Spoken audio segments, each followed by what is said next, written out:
Hi everybody, Brian Duffy live in the 19 News digital studios, where we are getting ready in Akron for a news conference dealing with the recent police shooting of a 15-year-old boy in the city there. He was walking on the streets of Akron, according to the officer, with a fake gun. Also, according to some people who made 911 calls, the officer shot him in the hand.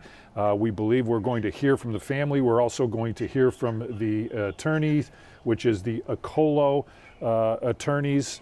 Let's listen in as we're getting our first narrative of what is happening to black boys and girls in this city. But really, we shouldn't be here today. We shouldn't have to be telling this story. We shouldn't have to be demanding more justice and accountability. It's sad that 69 years after the murder of Emmett Till, we are still here, out here, demanding justice for black lives. It's sad that 10 years after the murder of Tamir Rice, we are still here pleading for the police department to see the humanity in our black boys.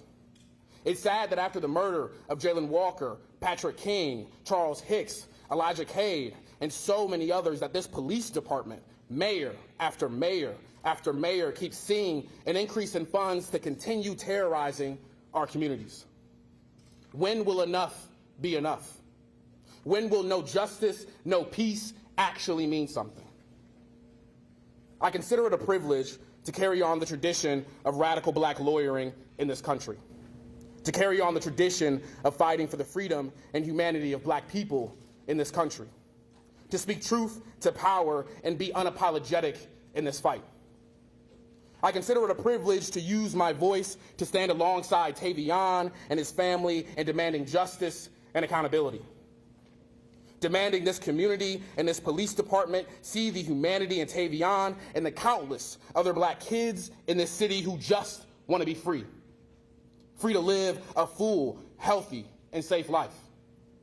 Free to walk to their grandmother's home and not worried about being shot down by someone who is supposed to protect and serve. Shot down by a member of a slave patrol turned police department. I am sick and tired of being sick and tired, but rest assured, this struggle will continue.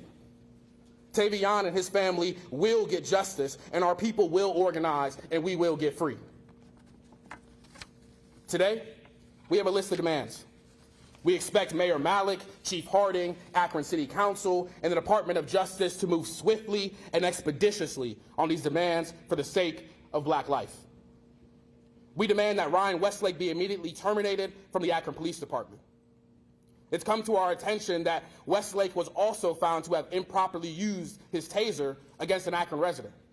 This was not included in the personnel file released by the City of Akron. And so we demand the City of Akron release the entire personnel file for Westlake. We demand the City of Akron conduct an investigation into the officers with a pattern and history of violations of department policies and procedures and terminate officers not fit to be in the department. We demand that City Council develop an accountability mechanism for the Fraternal Order of Police. When the union has time and time again supported problematic officers and that officer continues to harm members of our community, the FOP needs to be held responsible. We demand that the Attorney General's office conduct a thorough investigation and present an honest, fair, and just case to the grand jury to bring criminal charges against this officer. We demand the Department of Justice open a pattern and practice investigation into the Akron Police Department to push this city and this police department to treat people in this city with dignity and humanity. We know that power concedes nothing without a demand. So there you have it. Next, we're going to have an opportunity to hear from Angel Williams, the mother of Tavion.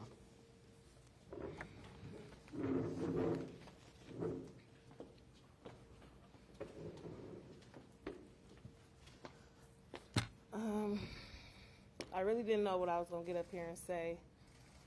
I prayed on it. I asked God to be with me and keep my vibrations high. This experience has been very, very traumatizing for me, my son, my family, and also my other children. What has happened has not been the first time this has happened, and it won't be the last. Akron Police Department needs to be held accountable for the excessive force that you use on our black babies. It is not okay, and we is sick and tired of watching our babies die in the hands of people who swore an oath to protect and serve. It has to stop. Because it won't just be my child. It'll be yours next. And it won't stop. It won't stop until we make it stop. Akron Police Department is only going to do what we allow them to do. I won't allow it no more. So when I get up here and I speak, I don't just speak for Tavion. I speak for all the little black and brown boys and girls around the world, not just Tavion, because it don't end with him. And I'm sorry, but I need all of the white people to really listen to this, because the racism that has been embedded in this system that you guys reap the benefits from is frustrating. 10 years later, after Tamir Rice, and I'm here speaking about my son, I watched his mother speak about her son, and now I'm standing up here doing the same thing. It has to stop, and we will put a stop to it, and that's all I have to say.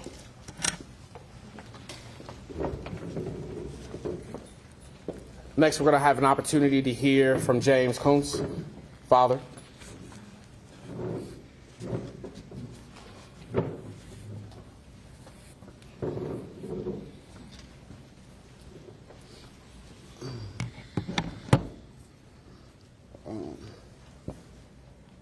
First of all, I just want to thank y'all for being here. I'm James Kuntz, the father of Tavion Kuntz.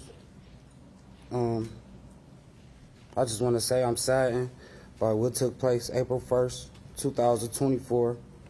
My son was shot after he put down the toy gun while his hands was already in the air, as he clearly was saying that the gun he threw down was fake. He was immediately shot by the police, with only one question being asked. While I am grateful to God that he was only shot once in his wrist, I can only help but wonder what would have or could have happened, and I am grateful to God that my son is still alive. But I am deeply hurt by the trauma that this has caused that will forever affect his life.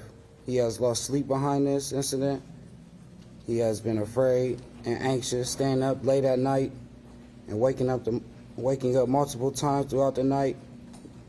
He has a scar that will now be a consistent reminder of the trauma he has faced that day. It is my hope that justice will be served for my son. The justice You're good.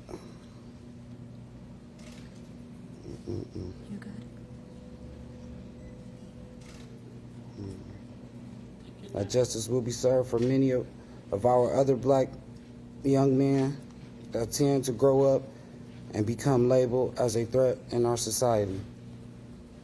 I just ask that you all keep us in your prayers during this time. Thank you.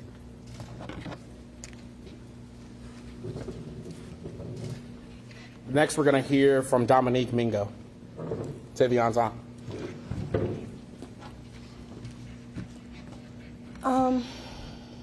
It isn't much that we can say that everybody hasn't already said. As far as my sister, I can't imagine what she went through to be in the actual position that a lot of us walk out and we face every day. Just to walk down to your grandmother's house and to be scared if you're going to get a bad phone call. I just think it's time that not only Akron police, but all police give us longer than 1 second. Give us longer than 1 second to think that we're innocent. We get that first, not last. We're innocent first.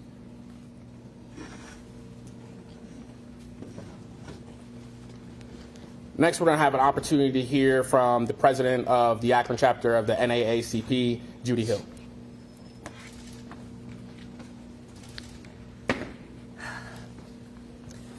First, I want to say to the family members, I'm sorry that you're going through this. 2 years ago, on a Friday, we had another press conference about another young man getting shot. We thought we were making progress. We thought that we would not have to have another press conference and another situation very similar.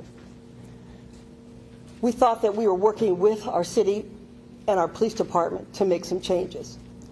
And I'm sorry that we didn't make enough.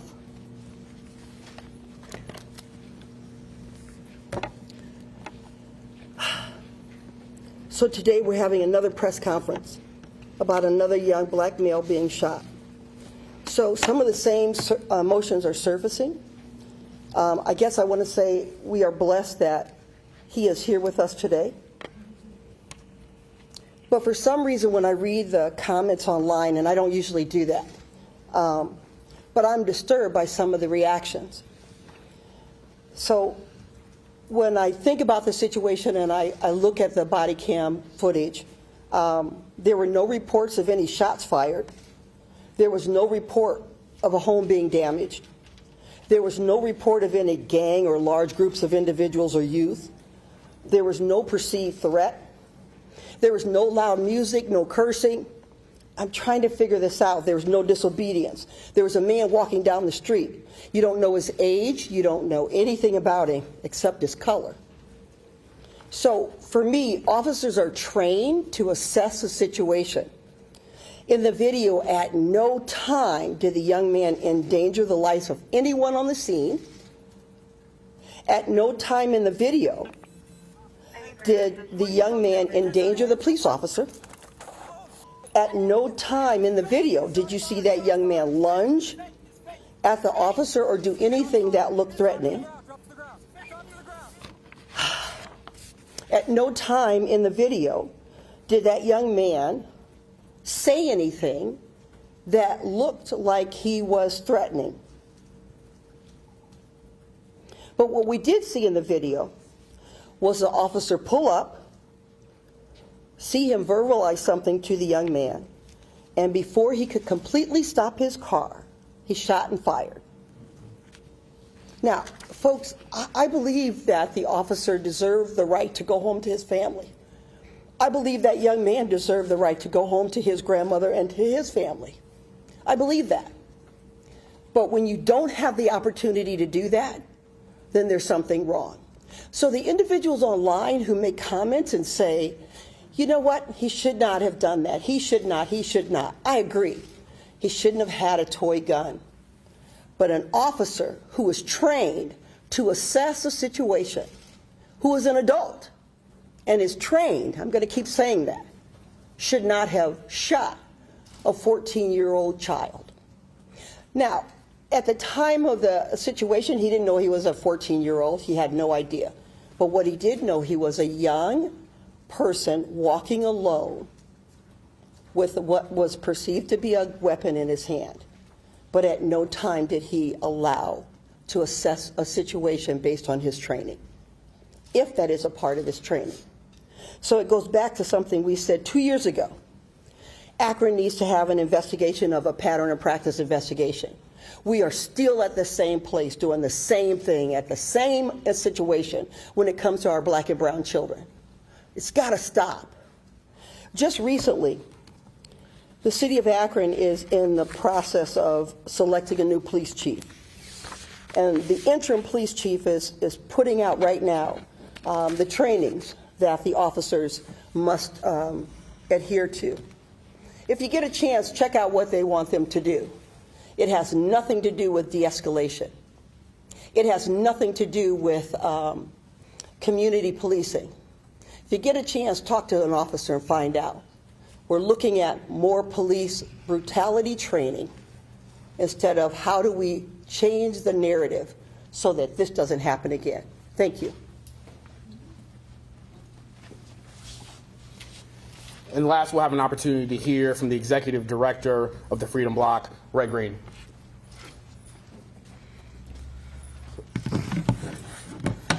Good morning. First of all, my heart goes out to this family as we continue to work through another tragic police shooting in our community. Heart goes out to all of the black community that has to continue to relive this drama. Every time we turn on our TVs, someone that looks like us is being shot, sometimes being killed with the government resources that we provide through our taxes. So my heart goes out to the city of Akron and black people worldwide right now. I'm here to state that it can no longer be business as usual. We can no longer continue to do this. We can no longer continue to put money into a police force, into the system of policing that continues to hurt, maim, and kill our citizens, particularly our black citizens. What world are we living in where police brutality and police murder can be labeled as a mistake? Or God forbid, I fear for my life. I believe the only people that are fearing for their lives are the little boys that's walking around with toy guns. I believe the people that are fear for their life are the people that are living in poverty in conditions that make them do whatever they got to do to survive. I believe those are the people that are really scared for their lives. So I stand today asking you, what is freedom? If you act free in America as a black person, you are killed by the police. If you practice freedom of speech as a black person in America, you get beat up by police. If you want to take a nap on your couch as a black person in America, you get killed by police. If you are a black child playing with a gun, a toy gun that they sell in stores, you have the propensity to be killed by police. At 15 years old, how do you grasp the magnitude of a world who kills children for being children? We will not continue to use language that demonize this child. We will not continue to use language that put this child's parents at fault. He was shot for carrying a toy gun in a state where open and carry is legal. He was shot by the police for carrying a toy gun in a state where open and carry is legal. It was a toy. We're not going to use words like facsimiles and all these other words that we want to use to paint this pretty picture of why a police is able to shoot a 15-year-old kid. It was a toy gun, period, end of story. I have lived in this city all my life. I have watched white men walk down the street with loaded AR-15s and never be questioned, let alone shot. This young man was walking down the street with a toy gun, and now his life has changed forever. Some say at least he's not dead. I ask you, have you talked to a 15-year-old that was full of life, with a bright future, and then talk to that same 15-year-old child after being shot by the police? He may be breathing. He may be talking. He may be walking, but his life is forever changed. Trauma has taken over his life. The inability to close his eyes without seeing visions of himself being shot is not being alive. I am hungry. I am thirsty to figure out what freedom is, because this is not it. This movie that we are participating in is not what freedom looks like, nor is it what freedom feels like. So how do we move the margins of freedom in the age of poverty and inhumane conditions? How do we move the needle of freedom in a city where our budget for the police is 10 times more than the budget for housing, education, and prevention? Budgets are a moral document, and our document says that we sanction police harassing and killing black people. Memphis has shown us how to hold officers accountable by terminating the 5 black officers beating up Tyree Nichols, Now it's time for Akron City Council, Akron's mayor, and Akron's acting police chief to fire Ryan Westlake again. We are calling once again for a pattern of practice investigation by the Department of Justice into the Akron Police Department. We demand that Ryan Westlake be immediately terminated again from the Akron Police Department. We demand an explanation from the mayor as to why this officer was reinstated. We demand that the city of Akron conduct an investigation into officers with pattern and history of violations to the department policies and procedures and terminate officers not fit to be carrying a badge. We demand the city council develop an accountability mechanism for the Fraternal Order of Police. We demand the Attorney General's office conduct a thorough investigation and present an honest, fair, and just case to the grand jury to bring criminal charges. We demand the Department of Justice to open up a pattern of practice investigation. We demand the Department of Justice to open up a pattern of practice investigation. And ultimately, we demand that all black people in the city of Akron be treated with the humanity, the dignity, and the respect that we deserve. Thank you.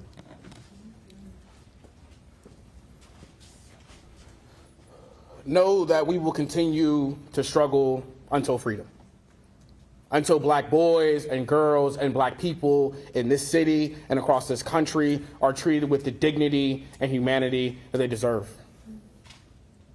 I want you all to know, and I want Westlake, Shamus Malik, Harding, and the entire city government to know that Tavion, his family, the Okolo law firm, and everyone standing behind us are coming for justice, are coming for accountability, and we will not rest until it comes, until freedom.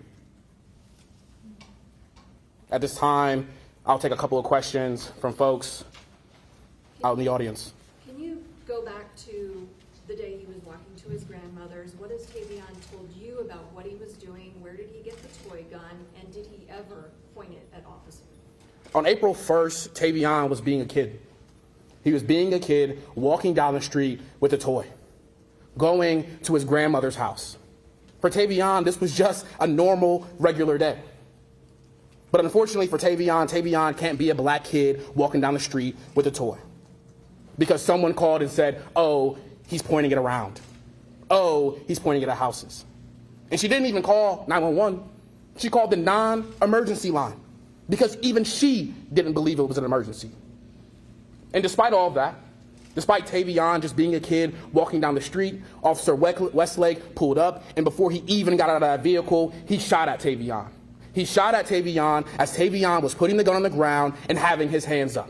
Tavion did everything he could in this situation to be safe. There was nothing Tavion could have done differently. This dad mentioned the mental impact of this. Is Tavion able to go back to school yet, or how? This is extremely traumatizing. It's traumatizing for individuals just watching this on TV, let alone individuals who are there and experiencing, who was shot. Tavion's struggling. There's no way to explain that struggle.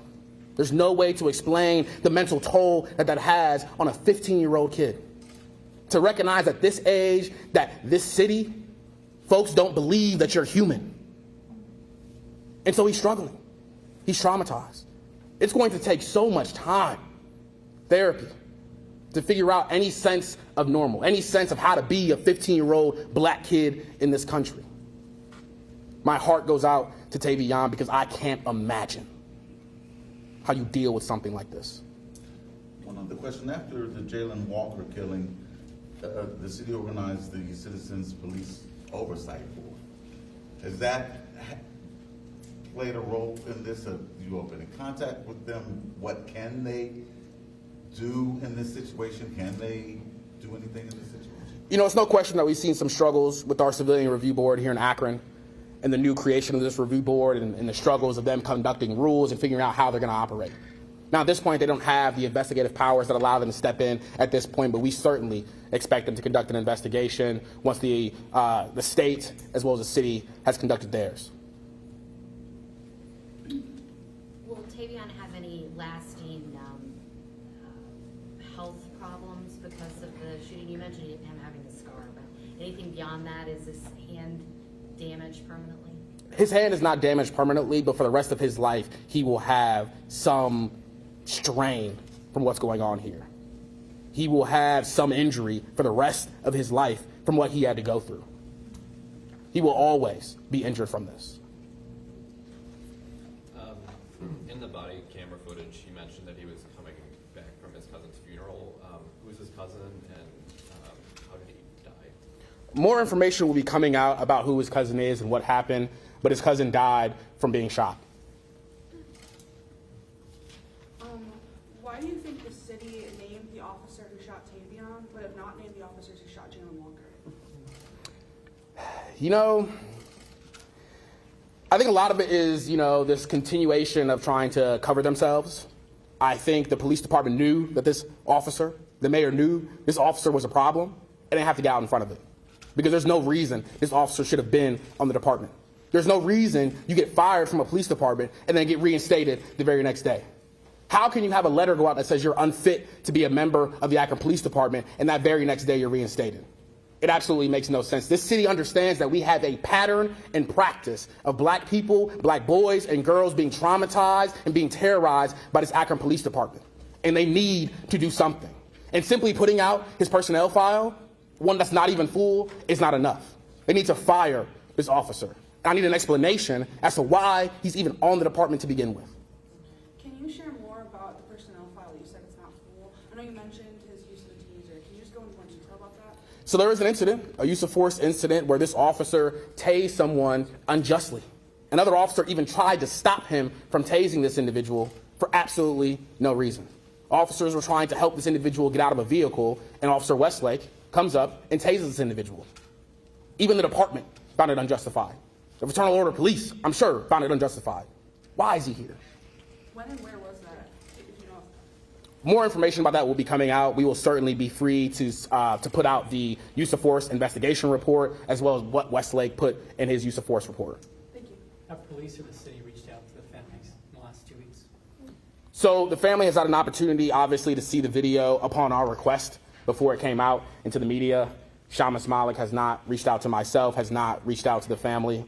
The chief of police has not reached out to myself, has not reached out to the family. We know how they feel. And can you describe, after the body camera video ends, is Tavion put into custody? What happens? Obviously, he's taken to the hospital at some point. Can you describe when he's actually able to go back to his family? Yes, so Tavion was taken to the hospital, and by the grace of God, he was able to return to his family not too long after. So he was never, put in custody, police custody? No, he was not necessarily put in police custody. Obviously, you see Officer Westlake put handcuffs around his wrist after just being shot. That makes no sense. But we were told, as the family is watching this video, watching their son be gunned down by the Akron Police Department, that their son could be charged with having a facsimile. Do you know if those charges are being considered right now? When I asked the chief of police to his face, will you be charging Tavion with a criminal act? He said they're working with the prosecutor's office to try to figure out if they're going to charge him, and if they do charge him, it's going to be with having a facsimile. It's completely unjustified. It makes absolutely no sense. It's another tactic that we see for this police department to continue to cover themselves, to continue to try to justify these acts. Have they said how quickly that decision will be made? No. Can you talk a little bit more about the demand for an accountability mechanism for the FOP, like what that could look like?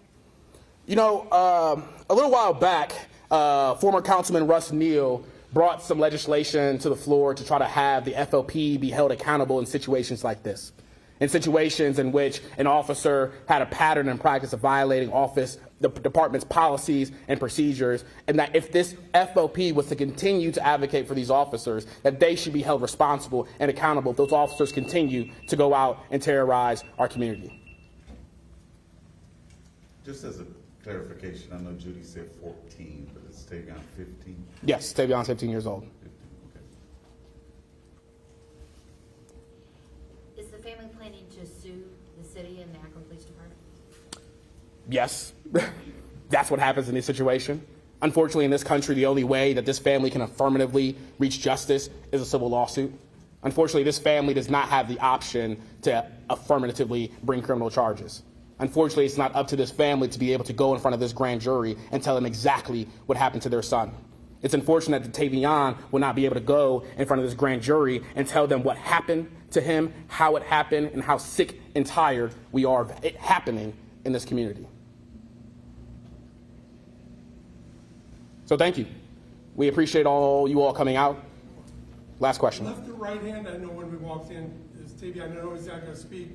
Could you show us the room?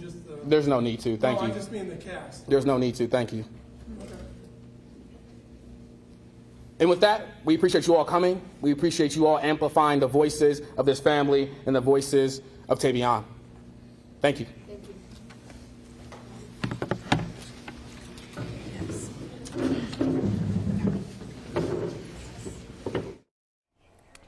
Okay, they've Brian Duffy back here in the 19 News Digital Studios. They've just wrapped up there in Akron.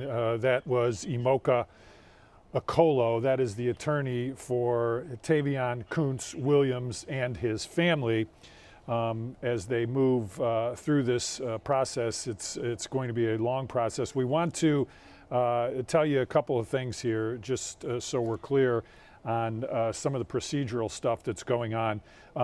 In a normal circumstance, 19 News does not name a police officer or anybody for that matter who has been charged, but as it worked out in this situation, the city of Akron released the personnel file of Ryan Westlake, who is the Akron police officer who fired that shot. So his name is out there. We do want to be very clear that up until this point, Ryan Westlake has not been charged with a crime in this incident so far. We can tell you that Ryan Westlake was fired at one point by the Akron Police Department for using a taser. He, however, after an appeal by the Akron Fraternal Order of Police, was rehired and is on the job and may or may not have led up to this incident. What we can tell you also that Imoka Akolo, the attorney for Tavion Kuntz Williams, had 5 demands that he is pushing for right now. The family and the attorney want Ryan Westlake immediately fired. They want to investigate the officers, all of the officers in the Akron Police Department and their personnel records to make sure that there are no officers who are on the job that should not be on the job. They want the city council in Akron to investigate the Fraternal Order of Police and their role in this, in pushing for Ryan Westlake to be rehired after he was fired by the city. They want the Attorney General's office to investigate this incident. That is already ongoing. The Attorney General's office, which is BCI, they are investigating the shooting. That is standard operating procedure. And they want the Department of Justice to begin an investigation into the department. You, of course, will remember that City of Cleveland has been investigated by the Department of Justice on multiple occasions. It's an ongoing investigation, clearly, with the City of Cleveland. Angel Williams, who is the mother of Tavion Kuntz Williams, said that there is racism that is embedded in the police department in Akron. She is sure of that and wants to do anything that she can to work on that process and make it very, very clear to white people, she said, that there is a significant problem of racism in the police department. She did, however, say that there will an end be put to that quite soon. James Kuntz, the father of Tavion Kuntz Williams, says the young man is not doing well emotionally, and it is going to be a long haul before he, at some point, is doing well and able to get back to his own self, which may or may not happen. That's what the family said. Okay, we're going to wrap this up right now, and we are also going to make sure you know that we are on the air right now, 19 News on CW 43, and of course we will be on the air at noon. Nicole Versansky with 19 News at noon. Brittany Weir is working this story for us today. She will have a live report coming up in just about 20 minutes. And of course, our 3.5 hours of live local news begins at 3 this afternoon. We will stay on this story and of course have the very latest from a very, very busy day across multiple stories, including the weather, which is clearly an issue today with heavy rain and wind. So thank you so much for being with us. That's going to do it for now. Have a great afternoon. 19 News is everywhere.